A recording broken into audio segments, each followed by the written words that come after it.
खाई साहब, क्योंकि एक साबिक चीफ जस्टिस की बात करें, थोड़ा जुडिशरी के हवाले से भी पिछले 2-3 दिन से बड़ी चहमगोइयां हो रही हैं कि गवर्नमेंट जो है वो कोई नया जुडिशल पैकेज लाने का प्लान कर रही है चीफ जस्टिस की जो। अच्छा, मेरा नहीं ख्याल मेरा नहीं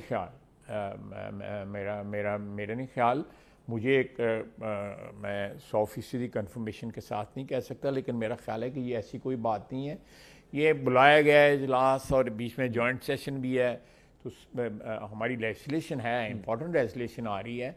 लेकिन ये जो एक्सटेंशन वाला मामला और दूसरे मामला जो है ना, या कोई हम जुडिशरी रिलेटेड जो है कोई कॉन्स्टिट्यूशनल अमेंडमेंट ला रहे हैं, इस किस्म का जो है ना कोई कम से कम मेरे इल्म में नहीं है। हाँ, 2-3 दिन के बाद मुझसे पूछ लीजिएगा, मैं आपको पूछ के ही बता दूंगा।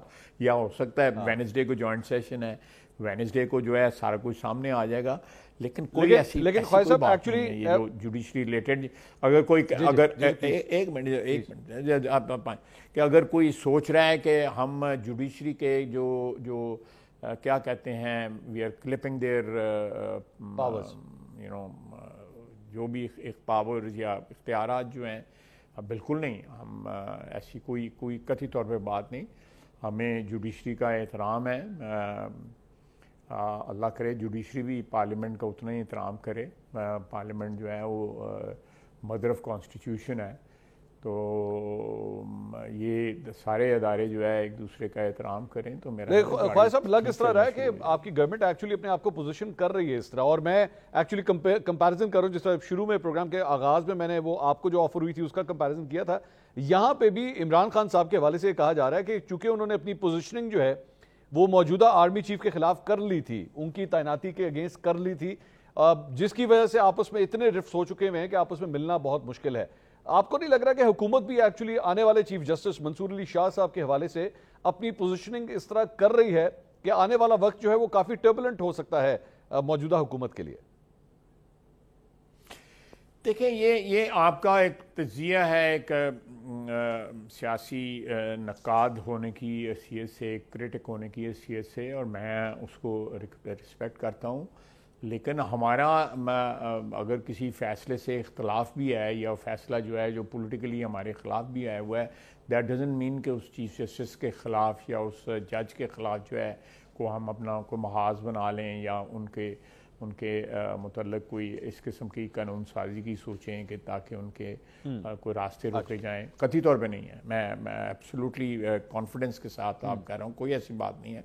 मंसूर अली शाह साहब ने अगर फ़ैसला दिया है, उसके कोई कानूनी या आइनी ज़राए उस फैसले को काउंटर करने के होंगे, तो वो तो ज़रूर किए जा सकते हैं। वो मेरा और आपका और किसी भी इंडिविजुअल का राइट है। एक मेरे ख़िलाफ़ फ़ैसला आया, अतर मिनल्ला साहब ने दिया वो फ़ैसला हाई कोर्ट में, वो मैं किसी वक्त आपको बता दूंगा वो फ़ैसला, जो डिटेल जो है, अब मैं उसमें नहीं जाता। जो हाई कोर्ट में जब वो थे, उन्होंने मेरे खिलाफ फैसला डिस्क्वालीफाई कर दिया। जी। उसके बाद मैं सुप्रीम कोर्ट में अपील में गया, मुझे उन्होंने बहाल कर दिया। बीच में कोई महीना 1.5 महीना लगा था। तो अब वो फैसले जो हैं, मैं उनको इस तरह कई फैसले जो हैं वो खिलाफ भी आते हैं, लेकिन उसमें किसी की ज़ात को हदफ बना लेना मैं समझता हूँ कि मुनासिब भी नहीं है। और ये खुसूसन जो हम लोग जो शराफिया के रुकन समझे जाते हैं, उनको तो बिल्कुल तो इस किस्म की बातें जो है ना वो नहीं करनी भी नहीं चाहिए। तो ख्वाजा साहब, फिर क्या वजह है, उनका नोटिफिकेशन क्यों नहीं अब तक आ रहा है? इससे पहले काजी फाइज़ साहब का तो नोटिफिकेशन आ गया था, जब उनकी तैनाती होनी थी बतौर चीफ जस्टिस, बहुत देर पहले आ गया था। अब तो हम उस लाइन को भी क्रॉस कर चुके हैं, लेकिन मंसूर अली शाह साहब का नहीं, मेरा ख्याल है कि अक्टूबर के एंड में है एग्जिट जो है प्रेजेंट चीफ जस्टिस की और नई की जो है एंट्री है। तो अभी तकरीबन दो महीने, लिटिल ओवर 2 मंथ्स जो है पड़े हुए हैं। मेरा ख्याल है काजी फाइज़ से कोई 2 महीने के करीब हुआ था। लेकिन कोई ऐसी इसको इंटरप्रेट जो है अदरवाइज, मेरा ख्याल है कि ये बड़ी इनोसेंट सी किस्म की बात है। उसमें कोई मलिग्नेंसी ढूंढना जो है तो मैं अगर वो यहाँ पे आपके नाम से पट्टी चला सकता हूँ कि ख्वाजा आसिफ साहब कह रहे हैं कि इस मुल्क के अगले चीफ जस्टिस मंसूर अली शाह साहब ही होंगे?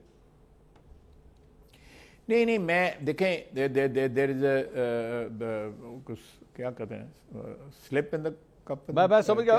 अभी काफी देर है, 2 महीने पड़े हैं। अभी काफी सब ये अब जो आप बात कह रहे हैं ना, ये शक में डालती है चीज को। नहीं, मेरा मतलब है हमारा कोई प्रोग्राम नहीं है, मैं बिल्कुल कथित तौर पे एज वी स्पीक।